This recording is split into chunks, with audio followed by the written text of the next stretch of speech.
အားလုံးပဲမင်္ဂလာပါရွှေရိုးရီကတ်ကနေကြိုဆိုလိုက်ပါတယ်မိမတယောက်ရဲ့လဆင်သုံးပစ္စည်းတစ်ခုကလူဘဝတစ်ခုလုံးကိုပြောင်းလဲပြစ်မယ်ဆိုတာဒီလူလုံးဝမသိခဲ့ပါဘူးလူတိုင်းကသူ့ကိုအယူလို့တတ်မှတ်ခဲ့ကြပေမဲ့နောက်ဆုံးမှာတော့သူဟာအိန္ဒိယနိုင်ငံတနိုင်ငံလုံးကိုပြောင်းလဲနိုင်ခဲ့ပါတယ်ဇလန်းဆတ်မှာလက်ဟာကျမ်းပြင်ပေါ်မှာကျနေတဲ့အဝတ်ဟောင်းတစ်ထည်ကိုကောက်ယူတော့မဲ့အချိန်ဇနီးအစ်စ်ကအလန့်တကြားမကင်နိုင်လို့အော်တားလိုက်ပါတယ်လက်ကဘာဖြစ်လို့လဲဆိုပြီးအံ့ဩသွားပါတယ်ဒီဝက်ကမင်းဝတ်စုံကိုညစ်ပတ်စေမှလေဒါပေမဲ့ဇနီးကစိတ်ရှုပ်နေတဲ့မျက်နှာနဲ့ဒီဝက်မတော့ရင်အဲ့ဒီကငါအဝတ်တွေပုံညစ်ပတ်လိုက်မယ်လို့ပြန်ဖြေခဲ့ပါတယ်အဲ့ဒီချိန်မှာပဲလက်ခါဇနီးပြောကျင်ခဲ့တဲ့အဓိပ္ပာယ်ကိုနားလည်သွားပါတယ်သူကရွာထဲမှာဆိုင်လေးကိုချက်ချင်းပြေးသွားပြီးအမျိုးသမီးလဆင်သုံးပတ်စ်ခုဝယ်ဖို့တောင်းလိုက်ပါတယ်ဒါပေမဲ့ဆိုင်ရှင်ကတော့တားမြစ်ထားတဲ့ပစ္စည်းတစ်ခုရောင်းပေးနေရတယ်လို့ရှို့ဝက်စာထုတ်ပေးခဲ့ပါတယ်ဒါနဲ့မကသေးပါဘူးပတ်စ်တုပ်ရဲ့ဈေးနှုန်းဟာ55 UP ဖြစ်နေပါတယ်အဲ့ဒီငယ်ကလက်စတိုမီသားဆိုနှစ်ပတ်စာစားစိတ်တဝက်နဲ့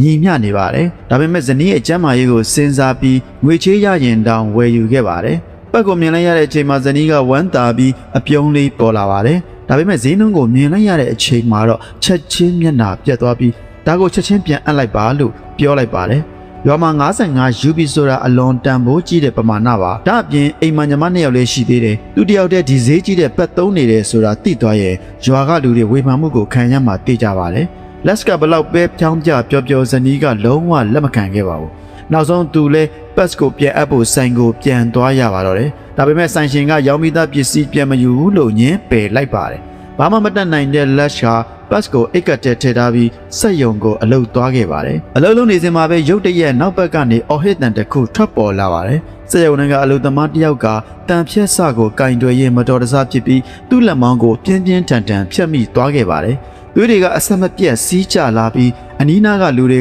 ကသွေးတိတ်အောင်အလင်းမြန်လှုပ်ဖို့ကြိုးစားခဲ့ကြပါတယ်ဒါပေမဲ့သူတို့စီမှာရှိတာကစီပီပြီးညစ်ပတ်နေတဲ့အဝတ်စုပ်တွေပဲရှိပါတယ်အဲ့ဒီချိန်မှာလက်ကသူ့အိတ်ထဲကပတ်ကိုတတိရသွားပါတယ်။သူကပတ်တစ်ချက်ကိုအမြန်ထုတ်ပြီးဒဏ်ရာပေါ်မှာဖိကပ်ပေးလိုက်ပါတယ်။ပြီးတော့ဒဏ်ရာရတဲ့လူသမားကိုဆေးရုံထိတွဲခေါ်သွားခဲ့ပါတယ်။လမ်းမှာတော့ဒဏ်ရာရတဲ့သူကမကျင်နဲ့စွာမိန်းကလေးတွေသုံးတဲ့ပတ်နဲ့ငါ့ရဲ့တန်ကာကိုပတ်တာကညစ်ပတ်နေမှာပေါ့လို့ပြောပါတယ်။ဒါပေမဲ့ဆေးရုံရောက်တဲ့အချိန်မှာဆရာဝန်ကလက်ရဲ့လွတ်ရက်ကိုချီးကျူးလိုက်ပါတယ်။မင်းကဒီပတ်ကိုသာမသုံးခဲ့ဘူးဆိုရင်ညစ်ပတ်တဲ့အဝတ်စုပ်တွေကြောင့်ဒဏ်ရာမှာပိုးဝင်သွားနိုင်ပါတယ်။အခြေအနေဆိုးလို့ရှိရင်ဒီလူရဲ့လက်ကိုတော့ချက်ပြည့်ရနိုင်ပါတယ်လို့ပြောလိုက်ပါတယ်ဒီစကားကိုကြားလိုက်ရတဲ့အချိန်ဒဏ်ရာရတဲ့အလုပ်သမားဟာအံ့ဩသွားပြီးဘာမှမပြောနိုင်တော့ပါဘူးဒဏ်ရာကိုကုသပြီးနောက်ဆရာဝန်ကပတ်ဘယ်ကရလာတာလဲဆိုတာစိတ်ဝင်စားပြီးမေးပါတယ်လက်ကဇနီးတက်ဝယ်ခဲ့တဲ့ပတ်ဖြစ်ကြောင်းအစာဆုံးရှင်းပြလိုက်ပါတယ်အဲ့ဒီကဆရာဝန်ကအလွန်တုန်လှုပ်စရာအမှန်တရားတစ်ခုကိုပြောပြခဲ့ပါတယ်လာစင်အမျိုးသမီးအများကြီးဟာညစ်ပတ်တဲ့အဝတ်စုပ်တွေတရက်တွေကြာမုံတွေကိုအသုံးပြုနေတာကြောင့်ယောဂဘိုးတွေဝင်ပြီးဆေးကုံရောက်လာကြတယ်တဲ့အချို့ကကလေးမရနိုင်တော့ထိဖြစ်သွားကြသလိုတချို့ကအသက်တောင်ဆုံးရှုံးလိုက်ရတယ်ဆိုပါတယ်ဒီစကားဟာလက်ရဲ့စိတ်ထဲကိုပြင်းပြင်းထန်ထန်ရိုက်ခတ်သွားပါတယ်သူကဘလို့ပဲဖြစ်ဖြစ်ငါဇနီးကိုတန်ရှင်းတဲ့ပတ်ပဲသုံးစီရမယ်လို့ဆုံးဖြတ်လိုက်ပါတယ်ဒါပေမဲ့သူ့စိတ်ထဲမှာမေးခွန်းတစ်ခုပေါ်လာခဲ့ပါတယ်ဒီလောက်ရိုးရှင်းတဲ့ပတ်တစ်ချက်ကဘာလို့ဒီလောက်တောင်ဈေးကြီးနေရတာလဲအဲ့ဒါကိုသိကျင်တဲ့လက်ဟာမျက်ကန်းသားကိုသွားပြီးပတ်တစ်ချက်ကိုဖျဲကြည့်လိုက်ပါတယ်အထဲမှာဝါကုန်းနဲ့အဝတ်လာနှစ်လွာရှိတာကိုတွေ့လိုက်ရပါတယ်အစိမ့်မြင့်ဤပညာဆိုတာလည်းဘာမှမပါပါဘူးဒါပေမဲ့ဒီလိုရိုးရှင်းတဲ့ပစ္စည်းကိုတော့နိုင်ငံခြားကနေတင်သွင်းရပြီးအခွန်တွေလည်းအများကြီးပေးနေရပါတယ်အဲ့ဒီချိန်မှာလက်စာခေါင်းထဲမှာအကြံတစ်ခုဝင်လာပါတယ်ငါကိုယ်တိုင်ဈေးပေါ်ပြီးအရေးသွေးကောင်းတဲ့ပတ်လုပ်မယ်ဒီဆုံးဖြတ်ချက်ကသူ့ဘဝကိုထာဝရပြောင်းလဲသွားစေမယ့်အစပဲဖြစ်ခဲ့ပါတယ်။သူဟာဆိုင်ကယ်လေးစီးပြီးလိုအပ်တဲ့ပစ္စည်းတွေကိုလိုက်စုပါတော့တယ်။တငယ်ချင်းစီကအဝတ်စအတန်းမော်ဟောင်းစီကဝါကွန်ဖနက်ပြင်းတဲ့မိတ်ဆွေစီကကော်အားလုံးကိုစူးစီးပြီးမြစ်ကမ်းတော်မှာသူ့ရဲ့ပထမဦးဆုံးလက်လုပ်ပတ်ကိုစတင်ဖန်တီးလိုက်ပါတယ်။ပတ်ပြီးသွားတာနဲ့အိမ်ကိုအပြေးမြန်ပြန်လာခဲ့ပြီးဇနီးရဲ့လဆင်ကာလပြီးသွားပြီဖြစ်နေပါတယ်။ဇနီးကခင်မွန်းရဲ့စေတနာကိုကျေးဇူးတင်ပေမဲ့တခုတော့တတိပေးလိုက်ပါတယ်။ဒီပတ်လုံနေတာကိုရွာကလူတွေမမြင်စေနဲ့မဟုတ်ရင်ငါတို့မိသားစုတစ်ခုလုံးအဆက်ကွဲရလိမ့်မယ်လို့ပြောပါတယ်တလားခန့်ကြာပြီးနောက်ဆုံးတော့လက်လှုပ်ထားတဲ့ပတ်ကိုဇနီးကစမ်းသုံးဖို့အချိန်ရောက်လာပါတယ်တညာလုံးလက်ကရင်ကုန်သွားစောင့်နေခဲ့ပါတယ်မနေ့ရောက်တော့ရလက်ကိုတိကျင်လုံးလို့ဇနီးကိုအမြန်သွားတွေ့ပါတယ်ဒါပေမဲ့သူမြင်လိုက်ရတဲ့မြင်ကွင်းကဇနီးကအရင်လိုညစ်ပတ်နေတဲ့အဝတ်စကိုရှော့ပြီးလှမ်းနေတာပါအဲ့ဒီမြင်ကွင်းကိုမြင်လိုက်ရတဲ့ချိန်အမြဲစိတ်အေးနေတဲ့လက်တောင်ဒေါသထွက်သွားခဲ့ပါတယ်ငါပက်လို့ပေးတတ်တာကိုဘာလို့မသုံးတာလဲဒီလိုညစ်ပတ်တဲ့အဝတ်စက ပတ်ထက်ပိုကောင်းတယ်တို့တကယ်ယုံနေတာလားဇနီးကငြိမ်ငြိမ်လေးပြန်ပြေးပါတယ်မင်းတို့တဲ့ဘက်ကမကောင်းဘူးသွေးတွေစိတ်ထွက်ပြီးငါအဝတ်တွေအကုန်ပေးကုန်တယ်တညာလုံးအဝတ်လျှော်နေရတယ်ပြီးတော့ဒီကိစ္စကမင်းနဲ့မဆိုင်ဘူးလက်ဖေးရသွားတော့ပြီးမေးလိုက်ပါတော့လို့ပြောလိုက်ပါတယ်ဒီစကားအကြောင်းလက်ကစိတ်မကောင်းဖြစ်သွားပေမဲ့လက်လျှော့ဖို့မစင်စားခဲ့ပါဘူးသူကပတ်ကိုတက်ပြီးပြုတ်ပြင်ပါတော့တယ်ဒီကဝါကုန်းကိုနှစ်ထပ်ထည့်တယ်ရေမစိတ်အောင်ပလတ်စတစ်အလွာလဲထပ်ထည့်လိုက်တယ်ဒီတခါတော့တေချာဖို့အစဉ်ပြေမယ်လို့သူယုံကြည်နေခဲ့ပါတယ်ဒါပေမဲ့ဇနီးကတော့ထမဆန်းကျင်တော့ပါဘူးသူမတဲ့လဆင်သွေးစိမ့်တဲ့ကိစ္စဟာချက်စရာကောင်းတဲ့အရာတစ်ခုဖြစ်နေပြီးခင်မွန်းကအဲ့ဒီအကြောင်းကိုပိုစိတ်ဝင်စားလာလေတယ်သူမကပိုပြီးရှက်လာလေပါပဲဒီတခါမှာတော့လက်ရှက်အမေတောင်ဒီကိစ္စကိုရက်လိုက်ပါတော့လို့စူပူပါတော့တယ်ရွာရဲ့ဒလိအရာမျိုးသမီးတွေလဆင်လာနေတဲ့9ရက်အတွင်းမှာအိမ်ထဲမှာမနေရပါဘူးအပြင်မှာအိပ်ရပါတယ်ဒီလိုခင်းနောက်ကျနေတဲ့ယုံကြည်ချက်တွေကြားမှာလက်ရှာဘာလို့ရမှန်းမသိတော့ပါဘူးနောက်ဆုံးသူညီမနှစ်ယောက်ကိုပတ်စမ်းသုံးခိုင်းဖို့ကြိုးစားပါတယ်ဒါပေမဲ့ပတ်ကိုမြင်လိုက်တာနဲ့သူတို့ကကြောက်ပြီးရှောင်ထွက်သွားကြပါတယ်ဘယ်သူမှလည်းမစမ်းကြင်ကြပါဘူးလက်ဟာအရင်စိတ်ပြတ်သွားပါတယ်သူကမိသားစုအတွက်အကောင်းဆုံးလုပ်ပေးချင်နေတာဒါပေမဲ့လူတိုင်းကသူ့ကိုနားမလည်ကြပါဘူးဒီချိန်မှာသူကောင်းတဲ့ကိုအကြံတစ်ခုထပ်ပေါ်လာပါတယ်အိမ်အောင်ကြပြီးသားအမစီတွားကြည့်မယ်လို့သူဆုံးဖြတ်လိုက်ပါတယ်အမစီရောက်တော့ရောက်ဖကဝမ်းသာအားရကြိုးဆိုပြီးအစားတောက်အများကြီးနဲ့ဧည့်ခံပါတယ်အားလုံးပျော်ပျော်ရွှင်ရွှင်စကားပြောနေချိန်မှာအမရဲ့သားလေးက let's အိတ်ကထဲကပတ်ကိုဆွဲထုတ်ပြီးဦးလေးရဲ့လက်ကင်ပေါ်ပါလို့អော်လိုက်ပါတယ်အဲ့ဒီစက္ကန့်မှာပဲအိမ်တစ်အိမ်လုံးတိတ်ဆိတ်သွားပါတယ်အမရဲ့မျက်နှာဟာရှစ်လုံးလို့หนีရဲသွားပါတယ်သူမကချက်ချင်းမိခင်အိမ်ကိုပြန်ပြေးသွားပြီးမောင်လေးကြောင့်ကျမအဆက်ကွဲခဲ့ရပြီးနောက်ဘယ်တော့မှမလာပါနဲ့လို့ငိုယိုပြီးပြောပါတော့တယ်ဒီသတင်းကြောင့်လက်ရဲ့အမေဟာလည်းအဆက်ရနေခဲ့ပါတယ်ဇနီးလည်းတိတ်တိတ်လေးမျက်ရည်ကျနေခဲ့ရပါတယ်ဒါပေမဲ့အနာကျင်ဆုံးသူကတော့လက်ပါပဲသူကမိသားစုရဲ့ကျမ်းမာရေးအတွက်အဆက်တောင်မငယ်ပဲကြိုးစားနေတာပါဒါပေမဲ့သူရခဲ့တဲ့အရာကတော့နားလည်မှုမဟုတ်ပဲအပြစ်တင်မှုတွေသာဖြစ်နေခဲ့ပါတယ်အဲ့ဒီနေ့ကစပြီးလက်ဟာညာတိုင်းစိတ်မချမ်းမသာဖြစ်နေပါတော့တယ်။တညမှာတော့သူဟာကြောက်မဲ့ဖွယ်အိမ်မက်တစ်ခုကိုမှတ်ခဲ့ပါတယ်။ဇနီးဖြစ်သူဟာအမျိုးသမီးယောဂါကြောင့်ဆေးရုံတက်နေရပြီးဆရာဝန်တွေကအတက်နိုင်ဆုံးကုသပေမဲ့နောက်ဆုံးမှာတော့ခွဲစိတ်ခန်းထဲမှာအသက်ဆုံးရှုံးသွားခဲ့ပါတယ်။လက်စာအော်ဟင်းအိမ်ရထဲမှာလန်နိုးသွားပါတယ်။တကိုယ်လုံးနဲ့ချွေးတွေနဲ့ရွှဲနစ်နေပါတယ်။ဒီအိမ်မက်ကသူ့ဆုံးဖြတ်ချက်ကိုပို့ပြီးခိုင်မာသွားစေခဲ့ပါတယ်။ဘလို့ပဲဖြစ်ဖြစ်ဒီဘက်ကိုအောင်မြင်အောင်လုပ်မယ်။နောက်တနေ့မနေ့မှာလက်ဟာဆိုင်ကယ်လေးစီးပြီးပတ်စမ်းသုံးပြမဲ့သူကိုလိုက်ရှာပါတော့တယ်။ဒါပေမဲ့ဘယ်နေရာသွားတွေ့ရတာကဖျားပူးလာတဲ့သူတွေဒါမှမဟုတ်အိမ်အောင်တဲ့အမျိုးသမီးတွေပဲဖြစ်နေခဲ့ပါတယ်။ဘသူကမှသူမပြောရဲပါဘူး။တနေ့လုံးလိုက်ရှာပြီးတော့သူ့ကိုကူညီဖို့သဘောတူတဲ့သူတယောက်ပဲရှိခဲ့ပါတယ်။အဲ့ဒါကတော့ရွာစွန်မှာနေတဲ့အဖွားအိုတယောက်ပါပဲ။စိတ်ပြက်ပြက်နဲ့အိမ်ပြန်လာတဲ့အချိန်မှာအိမ်မှာဘသူမှရှိမနေခဲ့ပါဘူး။အိမ်ကြီးချင်းအိမ်မှာသမီးလေးအပြိုပါဝင်တဲ့အထိမ့်မဲ့ပွဲကျင်းပနေကြပါတယ်။ရွာသားများကအဲ့ဒီကိုတွားနေကြပါတယ်အဲ့ဒီချိန်မှာလက်ရဲ့ခေါင်းထဲမှာအကြံတစ်ခုဝင်လာခဲ့ပါတယ်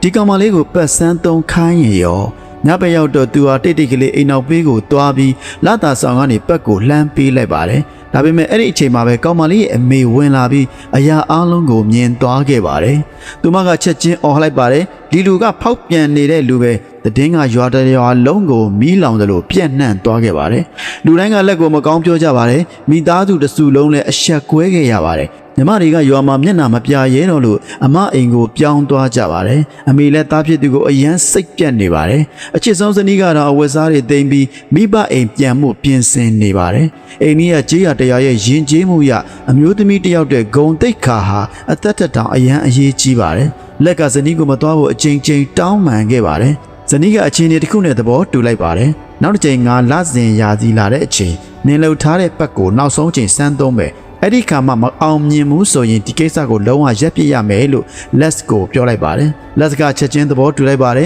ဒါပေမဲ့ရွာသားတွေရဲ့အမြင်မှာတော့သူဟာအရင်လိုမဟုတ်တော့ပါဘူးလမ်းမှာတွေ့ရင်တော့လူတွေကရှောင်သွားကြပါတယ်ညီမတွေကလည်းအိမ်ပြန်မလာရဲတော့ပါဘူးကံကောင်းတာကဇနီးဟာသူ့ဘေးမှာဆက်ရှိနေခဲ့ပါတယ်တလားကြာပြီးဇနီးရဲ့လဆင်ရက်ပြန်ရောက်လာခဲ့ပါတယ်ဂတိတိုင်းဘက်ကိုထပ်မံစမ်းသုံးခဲ့ပါတယ်ဒါပေမဲ့မနေ့ရောက်တဲ့အချိန်မှာလက်မြင်လိုက်ရတာကခြံထဲမှာနေလန်းထားတဲ့အရင်လိုညစ်ပတ်နေတဲ့အဝတ်စတွေဖြစ်နေခဲ့ပါတယ်ပက်ကထပ်ပြီးဆုံးရှုံးသွားပြန်ပါပြီဇနီးကစိတ်မကောင်းစွာနဲ့အခုတော့လက်လျှော့လိုက်ပါတော့အရင်လိုဘဝကိုပြန်နေကြရအောင်လို့ပြောပါတယ်လက်အရန်စိတ်ပြတ်သွားပြင်မဲ့ဒီတကတော့တကယ်ပဲလက်လျှော့လိုက်ဖို့စဉ်းစားမိပါတော့တယ်လက်ကပတ်လုပ်တဲ့အလုပ်ကိုလက်လျှော့ဖို့ဆုံးဖြတ်ထားပြင်မဲ့ဒီနေ့မှာတော့သူ့ဘဝကိုပြောင်းလဲပေးမဲ့စကားတခွန်းကိုမတော်တဆကြားလိုက်ရပါတယ်ရွာကကျောင်းမှာပကတ်တလုံးပြင်ပေးနေစဉ်ဆရာတယောက်ကသူ့အလုပ်သမားကိုစူနေတာကိုကြားလိုက်ရတာပါ ဖောက်တယ်တွေကိုမပေးခင်ကိုယ်တိုင်အရင်စမ်းသက်ရတယ်ကိုယ်တိုင်တော့မသုံးဘူးတဲ့ပစ္စည်းကိုဘလို့လုပ်ပြီးလူတွေကိုယုံကြည်စေမလဲဒီစကားဟာလက်ရဲ့ခေါင်းထဲမှာလျှက်စီးလိုရိုက်ခတ်သွားခဲ့ပါတယ်သူကချက်ချင်းဆုံးဖြတ်လိုက်ပါတယ်ဘသူမှမစမ်းပေးရင်ငါကိုယ်တိုင်စမ်းမယ်ဒါပေမဲ့သူကယောက်ျားတစ်ယောက်ဖြစ်နေခဲ့ပါတယ်ဒါကြောင့်အမျိုးသမီးအတွင်းငန်တဲ့ကိုသူ့အရွယ်နဲ့ကိုက်အောင်ဝှက်လိုက်ပါတယ်ပြီးတော့သူလှုပ်ထားတဲ့ဘက်ကိုအတွင်းငန်ထဲမှာကတ်ထားပါတယ်ဒါလည်းမကသေးပါဘူးဝတ်သွေးအိတ်ကိုပိုက်လေးနဲ့ချိတ်ပြီးလဆင်သွေးစင်းတယ်လို့ဖြစ်အောင်ကိုယ်တိုင်စမ်းသပ်ခဲ့ပါတယ်အစပိုင်းမှာတော့အရာအလုံးအဆင်ပြေနေပါတယ်လမ်းလျှောက်တယ်ထိုင်တယ်ခုံတယ်ဘက်ကသွေးတွေကောင်းကောင်းဆုပ်ယူထားနိုင်ပါတယ်လက်အရန်ပျော်သွားခဲ့ပါတယ်ဒီတခါတော့အောင်မြင်ပြီလို့တွေးရင်ဆိုင်ငယ်စီးပြီးအိမ်ပြန်လာခဲ့ပါတယ်ဒါပေမဲ့လမ်းတဝဲရောက်တဲ့အချိန်မှာသူ့ဘောင်းမီပေါ်ကသွေးတွေစိတ်ထွက်လာတာကိုမြင်လိုက်ရပါတယ်လက်ဟာထိတ်လန့်ပြီးအနီးနားကမြစ်ထဲကိုခုန်ဆင်းပြီးသွေးတွေကိုစီးကြောလိုက်ပါတယ်ဒါပေမဲ့အဲ့ဒီမြင်ကွင်းကိုရွာသားတွေမြင်သွားခဲ့ကြပါတယ်နေ့လယ်ရောက်တော့ရွာသားတရွာလုံးစုဝေးလာပြီးလက်ကိုသူရှိမှဝိုင်းအပြစ်တင်ကြပါတယ်တချို့ကဒီလူကိုဖောက်ပြန်နေတဲ့လူလို့ပြောကြပါတယ်တချို့ကမြင့်မြတ်တဲ့အင်္ဂါမြစ်ကိုညဉ့်ညမ်းအောင်လုပ်တယ်လို့ဆွဆွဲကြပါတယ်နောက်တချို့ကတော့ဒီလူမှာခုဆက်ယောဂရှိနေတယ်သူမိမကိုတော့ကူသွားလိမ့်မယ်လို့ပြောကြပါတယ်လက်ကဘာမှပြန်မရှင်းပြတော့ပါဘူးဒါပေမဲ့သူ့ယောက်ဖကဇနီးကိုလာခေါ်တဲ့အချိန်မှာတော့လက်ကထိတ်လန့်သွားပါတယ်သူကဇနီးရဲ့လက်ကိုစုပ်ကန်ထားပြီးတကယ်ပဲငါ့ကိုထားခဲ့တော့မှလားလို့မေးလိုက်ပါတယ်ဇနီးရဲ့မျက်ရည်တွေကမိမတယောက်တဲ့အဆက်ကွဲရတာဟာအကြီးမားဆုံးနာကျင်မှုပဲလို့ပြောပြီးလက်ကိုဖြည်းဖြည်းချင်းလွှတ်လိုက်ပါတယ်သူမကလက်ကိုမုန်းလို့မဟုတ်ပါဘူးသူထွက်သွားမှသူနိုးထလာလိမ့်မယ်လို့ထင်ခဲ့မိတာပါဒါပေမဲ့လက်ကလူတိုင်းမထင်မှတ်ထားတဲ့ဆုံးဖြတ်ချက်ကိုချလိုက်ပါတယ်သူကသူ့တငယ်ချင်းကိုပြုတ်ပြင်းရေးဆိုင်တဲကနေသူ့အစုရှယ်ယာကိုရောင်းခိုင်းပြီးရတဲ့ငွေတွေအားလုံးကိုအမေကိုပေးလိုက်ပါတယ်ပြီးတော့ရွာကိုဆွန့်ခွာသွားခဲ့ပါတယ်သူ့စိတ်ထဲမှာတော့တနေ့ငါးစနီးဂုံတိတ်ခါကိုပြန်ယူပေးမယ်ဆိုတဲ့ကတိတစ်ခုရှိနေခဲ့ပါတယ်ရွာကနေထွက်လာခဲ့ပြီးနောက်လက်ဟာပတ်ပါကြောင့်သွေးစိတ်နေတာလဲဆိုတဲ့အကြောင်းရင်းကိုဖြေရှာဖို့စတင်ပါတော့တယ်သူဟာစမ်းသပ်ကန်တစ်ခုကိုတွားပြီးဈေးကွက်မှာရောင်းနေတဲ့ပတ်ကိုဘလို့ထုတ်လုပ်ထားတာလဲဆိုတာကိုလေ့လာခဲ့ပါတယ်အဲ့ဒီချိန်မှာသူအံ့အားသင့်စရာအမှန်တရားတစ်ခုကိုသိလိုက်ရပါတယ်ပတ်အတွင်းမှာထည့်ထားတဲ့အရာဟာသူထင်ထားသလိုဝါကုန်းမဟုတ်ပဲဆယ်လူလုတ်ဆိုတဲ့တစ်သားမြင်ပစ္စည်းဖြစ်နေပါတယ်။ဒါပေမဲ့အလေတန်းအောင်ထားတဲ့လက်အတွက်ဆယ်လူလုတ်ဆိုတာဘာလဲဆိုတာမသိပါဘူး။ဒါပေမဲ့တက္ကသိုလ်ပါမောက္ခတယောက်ရဲ့အိမ်ကိုတွားပြီးအိမ်ကိုဖြစ်အလုပ်ဝင်လုပ်လိုက်ပါတယ်။သူ့ရွယ်ချက်ကအလုပ်လုပ်ရေးပညာသင်ယူဖို့ပါ။ဒါပေမဲ့ပါမောက္ခကအရန်အလုပ်များနေလို့တပတ်လုံးကြာသွားတဲ့အထိစကားပြောဖို့တော့အချိန်မရခဲ့ပါဘူး။ဒီနေ့တော့လက်ဟာစိတ်ညစ်နေချိန်မှာပါမောက္ခသားလေးကကွန်ပျူတာကိုလက်ညှိုးထိုးပြီးပြောလိုက်ပါတယ်။သိကျင်တာအားလုံးဒီထဲမှာရှာလို့ရတယ်။သူအင်တာနက်ပေါ်မှာဆယ်လီလူအကြောင်းကိုရှာပြပေးရုံသာမကပဲအမေရိကန်နိုင်ငံရဲ့အကြီးဆုံးဆယ်လီလူကုမ္ပဏီရဲ့လိပ်စာကိုရှာတွေ့သွားပါတယ်။နောက်တနေ့မှာတော့လက်ဟာအဲ့ဒီကုမ္ပဏီကိုဖုန်းဆက်လိုက်ပါတယ်။ဒါပေမဲ့သူဟာကို Ruby တန်းပေါင်းများစွာအရင်းနှီးရှိတဲ့ပတ်ကုမ္ပဏီပိုင်ရှင်လို့လိန်ပြောခဲ့ပါတယ်။ပြီးတော့တလားအတွင်းမှာစက်ရုံဖွင့်တော့မယ်လို့ပြောပြီး Cellulose နမူနာပို့ပေးဖို့တောင်းဆိုလိုက်ပါတယ်။ကံကောင်းစွာနဲ့ပဲတဲ့ကုမ္ပဏီကယုံကြည်သွားပြီးနမူနာတစ်တာတစ်လုံးပို့ပေးလိုက်ပါတယ်။ဒါပေမဲ့ပစ္စည်းရလာတာနဲ့အလုတ်ကပြီးသွားတာမဟုတ်ပါဘူး။အဲ့ဒီ Cellulose ကိုဘယ်လိုအသုံးပြုရမလဲဆိုတာလက်ကမသိသေးပါဘူး။အဲ့ဒီချိန်မှာပါမောက္ခအိမ်ပြန်ရောက်လာပါတယ်။လက်လည်းအမှန်တိုင်းဝန်ခံလိုက်ရပါတယ်။ကျွန်တော်အမျိုးသမီးလစဉ်သုံးပတ်လုပ်နေပါတယ်။ပါမောက္ခအံ့အားသင့်သွားပြီးဒါပေမဲ့မင်းကယောက်ျားမဟုတ်ဘူးလားလို့မေးလိုက်ပါတယ်လက်ကတည်ငြိမ်စွာပြန်ဖြေလိုက်ပါတယ်ကျွန်တော်ယောက်ျားဟုတ်ပါတယ်ဒါပေမဲ့ကိုစနီးကိုတော့မကာကွယ်နိုင်ရင်ကျွန်တော်ယောက်ျားလို့မခေါ်နိုင်ပါဘူးဒီစကားကဇနီးကိုဆုံးရှုံးခဲ့ဘူးတဲ့ပါမောက္ခရဲ့နှလုံးသားကိုထိခိုက်သွားခဲ့ပါတယ်နောက်တနေ့မှာပါမောက္ခကလက်ကိုစက်ယုံကြီးတစ်ခုစီခေါ်သွားပါတယ်အဲ့ဒီမှာပတ်ထုတ်လုပ်တဲ့စက်ကြီးတွေပြပြီးပစ္စည်းကောင်းရှိုံနဲ့မလုံလောက်ဘူးဒီလိုစက်ကြီးတွေလိုအပ်သေးတယ်လို့ပြောပါတယ်စက်ကအရှည်10မီတာရှိပြီးအလေးချိန်တန်900ကျော်ရှိပါတယ်10မိနစ်ကိုပတ်100ကျော်ထုတ်ပေးနိုင်ပါတယ်ပြီးတော့ရဲစရာသဘောနဲ့ဈေးလည်းသိပ်မကြီးပါဘူးရူဘီတန်90လောက်ပါပဲလို့ပြောလိုက်ပါတယ်အဲ့ဒီစကားဟာလက်အတွက်အိမ်မက်ကိုရိုက်ချိုးလိုက်တယ်လို့ဖြစ်သွားပါတယ်။ဒါပေမဲ့သူကလက်မလျှော့ခဲ့ပါဘူး။စက်ရုံအလုံးလုံးပုံဗီဒီယိုတွေကိုထိုင်ကြည့်ရင်းအရေးကြီးတဲ့အချက်တစ်ခုကိုသဘောပေါက်သွားခဲ့ပါတယ်။ပတ်တလို့တဲ့အဆင့်ကရောမွေချင်းဖိသိပ်ချင်းပိုးသက်ချင်းထုတ်ပိုးချင်းဒီစိတ်တွေကသူစနီးနေ့တိုင်းမိဖို့ကြောင့်မှလုပ်နေတဲ့အလုပ်တွေနဲ့သဘောတရားချင်းတူတူပဲဖြစ်နေပါတယ်။ဒီအချိန်မှာလက်ဟာခေါင်းထဲမှာအကြံကြီးတစ်ခုပေါ်လာပါတယ်။ငါပက်လုပ်ချင်တာမဟုတ်တော့ဘူး။လူတိုင်းဝယ်နိုင်တဲ့ပက်ထုတ်လုပ်ဆက်ကို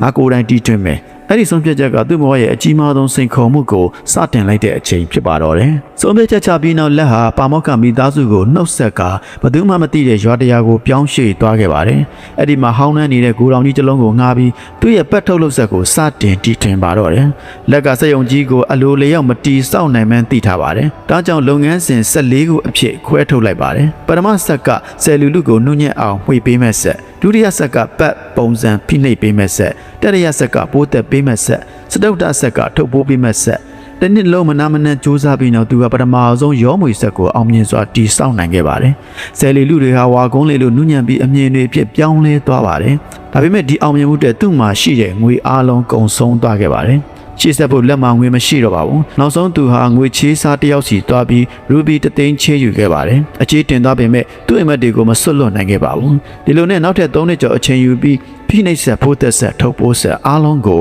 တခွန်ချင်းစီအောင်မြင်စွာတီးဆောက်နိုင်ခဲ့ပါတယ်နောက်ဆုံးတော့လက်ဟာကိုပိုင်ဆက်နဲ့ထုတ်လုပ်တဲ့ပထမဦးဆုံးပက်ဟာ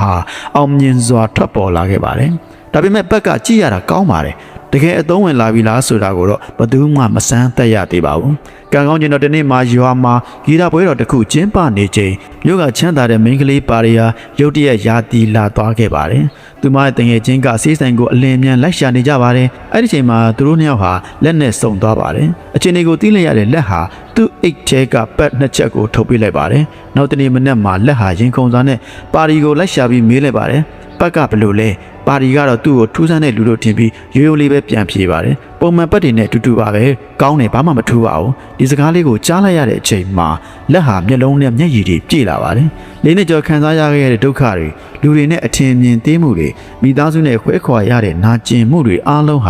ဒီစကားတစ်ခွန်းနဲ့အတိတ်ပဲရှိသွားခဲ့ပါတယ်နောက်ဆုံးတော့သူလုပ်ခဲ့တဲ့ပတ်ဟာဈေးကွက်ထဲကပတ်တွေနဲ့အရေးသွေးတူနေပြီဖြစ်ပါတယ်ဝမ်းသာလုံးလို့လက်ဟာဇနီးကိုပုံဆက်ပြီးငါအောင်မြင်သွားပြီအကျွေးတွေလည်းဆက်နိုင်တော့မယ်လို့ပြောလိုက်ပါတယ်ဒါပေမဲ့တစ်ပတ်ကဇနီးကတော့တိတ်တိတ်လေးငိုနေခဲ့ပါတယ်ဖုန်းတစ်ပတ်မှာလက်ဟာသူအောင်မြင်မှုကိုဝမ်းသာအားရပြောနေချိန်ဇနီးဖြစ်သူကတော့စကားတစ်ခေါက်မှမပြောနိုင်ပဲငိုနေခဲ့ပါတယ်နောက်ကျမှဇနီးရဲ့အကိုကဖုန်းကိုလွှဲယူပြီးတည်ငြိမ်စွာပြောလိုက်ပါတယ်ကွာရှင်းစာချုပ်ကိုမင်းစီပို့လိုက်ပြီဒီစကားကိုကြားလိုက်ရတဲ့အချိန်လက်ဟာလုံးဝမယုံနိုင်အောင်ဖြစ်သွားပါတယ်သူနှစ်ပေါင်းများစွာစူးစမ်းခဲ့သမျှဟာအတိတ်ပဲမရှိတော့တယ်လို့ခံစားလိုက်ရပါတယ်အဲ့ဒီချိန်မှာပါရီကလက်ရဲ့အကြောင်းကိုပို့ပြီးစိတ်ဝင်စားလာပါတယ်သူမဟာလက်ရဲ့ဘဝဆက်ကြောင်းအခက်အခဲတွေစွန့်လွတ်အနစ်နာခံမှုတွေကိုနားထောင်ပြီးအယမ်းလေးစားခဲ့ပါတယ်လက်ဟာသူ့ရဲ့စက်ရုံငယ်လေးကိုလိုက်ပြပါတယ်ရိုးရှင်းတဲ့ဆက်လေးတွေကအမျိုးသမီးတန်းပေါင်းများစွာရဲ့ဘဝကိုပြောင်းလဲပေးနိုင်တဲ့ပက်တွေထုတ်လုပ်နိုင်တာကိုမြင်တွေ့နေရတဲ့အခါပါရီဟာအယမ်းစိတ်လှုပ်ရှားသွားပါတယ်အပြန်ငယ်မှာသူမအကြံတစ်ခုပေးခဲ့ပါ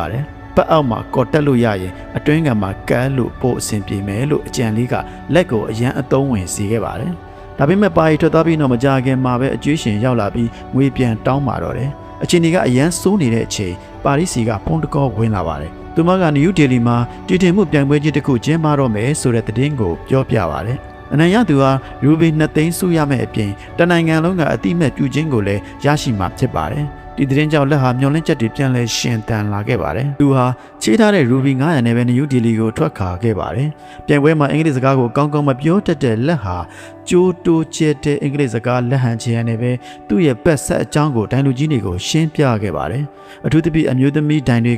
ကလက်ရည်တည်ထင်မှုကိုအရန်သဘောကျခဲ့ပါတယ်။ဆုတင်ညာတဲ့အချိန်မှာတော့လက်ဟာပရိသတ်ကြားထဲမှာရင်ခုန်သာစောင့်နေခဲ့ပါတယ်။ရုတ်တရက်အနံရသူရဲ့နာမည်ကိုကျင်ညာလိုက်ပါတယ်။ဒါပေမဲ့အဲ့ဒီနာမည်ကတော့ Les မဟုတ်ပါဘူး။စိတ်ပြက်လက်ပြက်နဲ့ခမ်းမတွေကနေထွက်လာခဲ့ပါတယ်။ဒါပေမဲ့နောက်ကနေဝန်ထမ်းတစ်ယောက်ပြေးလိုက်လာပြီးခဏနေပါအောင်လို့ခေါ်လိုက်ပါတယ်။တကယ်တော့ခုနကကျင်ညာလိုက်တဲ့နာမည်ကဒုတိယဆုရတဲ့သူနာမည်ဖြစ်နေခဲ့တာပါ။ပရမဆုရှင်အစ်စ်ကတော့ Les ဖြစ်ပါတယ်။ Ruby 2သိန်းစုကြီးကိုရရှိခဲ့ပြီးပြိုင်ပွဲစီစဉ်သူတွေကသူ့ကို Batman လို့နာမည်နဲ့ဂုဏ်ပြုခဲ့ကြပါတယ်။ဒီသတင်းဟာတနိုင်ငံလုံးမှာပြန့်နှံ့သွားပြီးလက်ဟာနာမည်ကျော်တီထွင်သူတယောက်ဖြစ်လာပါတော့တယ်။ Batman ဖြစ်နိုင်ငံတော်တဝက်နာမည်ကြီးသွားတဲ့လက်ကိုလူတိုင်းကဂုဏ်ပြုခဲ့ကြပါတယ်။အောင်ပွဲခံပွဲမှာအောင်ပွဲခံနေချိန်မှာပါရီကအပြုံးနဲ့ပြောလိုက်ပါတယ်။အခုဆိုမင်းတန်းကျက်တည်းဖြစ်တော့မယ်။ကုမ္ပဏီကြီးတွေကမင်းကိုမူပိုင်ခွင့်တွေဈေးကြီးပေးပြီးဝယ်ကြလိမ့်မယ်။ဒါပေမဲ့လက်ကတညာလုံးအိမ်မပျော်ခဲ့ပါဘူး။စုပေးတဲ့ပွဲမှာကြားခဲ့ရတဲ့စကားတခုံးကိုအမြဲတွေးနေခဲ့ပါတယ်။တည်တင်သူကောင်းတယောက်ဆိုတာလူဝယ်စည်းကိုပိုပိုကောင်းမွန်တဲ့အနာဂတ်စီ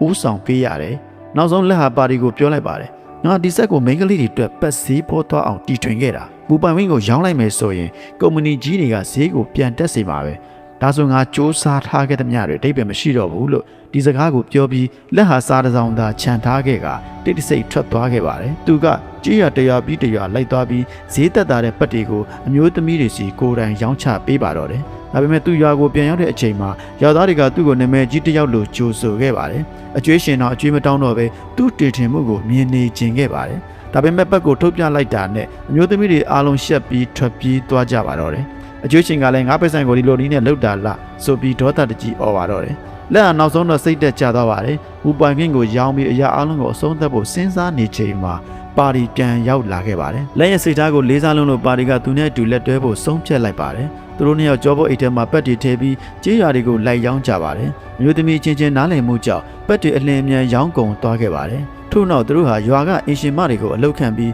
ပတ်ထုတ်လုပ်ရေးစတင်ခဲ့ကြပါတယ်။လက်ကမတန်မတန်အမျိုးသမီးတွေကိုပါအလောက်ကန်ရစေဖို့ကြိုးစားစေခဲ့ပါတယ်။စက်ကိုလည်းပိုလွယ်ကူအောင်အဆက်မပြတ်ပြုပြင်တီထွင်ခဲ့ပါတယ်။ဒီလုပ်ငန်းကြောင့်အမျိုးသမီးတွေရဲ့ကျန်းမာရေးတာမကဝင်ငွေနဲ့ဂုဏ်သိက္ခာပါတိုးတက်စေခဲ့ပါတယ်။ဒီနေ့မှာအလို့သမားတစ်ယောက်က brand နာမည်တစ်ခုပေးရအောင်လို့အကြံပေးပါတယ်။ဆွေးနွေးပြီးတော့သူတို့ဟာ brand ကိုပါရီလို့အမည်ပေးခဲ့ပါတယ်။ဒါပေမဲ့ less သဘောပေါက်သွားတာကသူတို့ရဲ့ထုတ်လုပ်မှုဟာမျိုးတစ်မျိုးရဲ့လိုအပ်ချက်တောင်မဖြည့်ဆည်းနိုင်သေးတာပါ။အဲ့ဒီချိန်မှာပါရီရဲ့အကြံတစ်ခုထုတ်လာပါတယ်။မျိုးသမီးတွေကိုဗန်ချင်းငွေနဲ့ဆက်ဝယ်ခိုင်းပြီးပယ်ရောင်းပြီးရတဲ့ငွေနဲ့အကျွေးပြန်ဆက်ခိုင်းမယ်။အဲ့ဒီအစီအစဉ်ကြောင့်လက်တို့ဟာပယ်ရောင်းတဲ့သူတွေကနေပတ်ထုတ်လို့ရောင်းချသူတွေဖြစ်လာကြပါတယ်။သူတို့နှစ်ယောက်ဟာအိန္ဒိယနိုင်ငံတနိုင်ငံလုံးလဲပတ်ပြီးအမျိုးသမီးတန်ရှင်းရေးပညာပေးဟောပြောပွဲတွေလုပ်ပါတယ်။ပတ်အခမဲ့ပေးဝေပါတယ်။ဆက်အသုံးပြုပုံကိုတင်ပေးပါတယ်။နေ့တည်ကြလာတဲ့အခါကျေးလက်အမျိုးသမီးတွေတသန်းကျော်ဟာကိုယ်ပိုင်ဝင်ငွေရရှိလာခဲ့ပါတယ်။လက်ရက်ဆက်တွေဟာတရုတ်နဲ့အာဖရိကနိုင်ငံတွေမှာတော့တင်ဖို့ရတဲ့အထိအောင်မြင်လာခဲ့ပါတယ်။ဒီနေ့ကုလသမဂ္ဂ UN ကနေအမေရိကန်နိုင်ငံနယူးယောက်မှာဟောပြောပေးဖို့ဖိတ်ကြားလာပါတယ်။စင်မော်တက်ခါနီးမှာလက်ကအရန်စိတ်လှုပ်ရှားနေခဲ့ပါတယ်။သူကပါရီကိုအနားမှာလိုက်ရက်ပေးဖို့တောင်းဆိုလိုက်ပါတယ်။ပါရီကဘာမှမပြောဘဲလက်ရက်ပါးကိုနှုတ်ညံ့စွာနမ်းလိုက်ပါတယ်။ဒီအပိမှုကြောင့်လက်ဟာတတိအပြည့်နဲ့စင်မော်တက်ပြီးကျိုးတိုးကျဲတဲ့အင်္ဂလိပ်စကားနဲ့ရိုးသားတဲ့နှလုံးသားထွက်လာတဲ့မိတ်ကွန်းကိုပြောကြားခဲ့ပါတယ်။ပြည်သူအလုံးမတည့်ရက်ပြီးအချိန်ကြာကြာလက်ခုပ်တီးဂုဏ်ပြုခဲ့ကြပါတယ်။ဟောပြောပွဲအပြီးမှာလက်နဲ့ပါရီတို့ရဲ့တန်ရောစင်ကပိုပြီးနီးကပ်လာခဲ့ပါတယ်။ဒါပေမဲ့အဲ့ဒီချိန်မှာဖုံးတကောဝင်လာခဲ့ပါတယ်။ဖုံးဆက်လာသူကတော့လက်ရဲ့ဇနီးဟောင်းဖြစ်နေပါတယ်။လက်ဟာပါရီကိုကင်ထားတဲ့လက်ကိုဖြည်းဖြည်းချင်းလွှတ်လိုက်ပါတယ်။တစ်ပတ်မှာသူ့ကိုဘယ်တော့မှနားမလည်ခဲ့တဲ့ဇနီးတစ်ပတ်မှာတော့အောင်မြင်မှုတိုင်းကိုအတူတူဖြတ်သန်းပြီးတဲ့ပါရီဒါပေမဲ့ရုပ်ရှင်ထဲမှာတော့တကယ်ဘဝမှာလက်ဟာသူ့ဇနီးကိုပဲပြန်ရွေးချယ်ခဲ့ပါတယ်။ဒီဇလန်ဟာတကယ်ဖြစ်ရမှန်ကိုအခြေခံထားတာဖြစ်ပါတယ်။2018ခုနှစ် Batman ရုပ်ရှင်ထွက်ရှိပြီးနောက်အိန္ဒိယအစိုးရကစနယ်ဒီဘက်များစွာကောက်ခံနေတဲ့အကွန်ကိုဖယ်ရှားပေးခဲ့ပါတယ်။လက်ရဲ့ဇလန်ကလူတစ်ယောက်ရဲ့ဇွဲလုံးလာနဲ့မြစ်တာဟာလူ့ဖွဲ့စည်းတစ်ခုလုံးကိုတောင်ပြောင်းလဲနိုင်ကြောင်းသက်သေပြခဲ့ပါတယ်။တခါတလေလူတိုင်းကတင့်ကိုနားမလည်နိုင်ပါဘူး။ဒါပေမဲ့မှန်ကန်တဲ့အရာအတွက်ဆက်လက်ရည်တည်တဲ့သူကသာနောက်ဆုံးမှာကဘာကြီးကိုပြောင်းလဲနိုင်တဲ့သူဖြစ်လာပါတော့တယ်ဗျာ။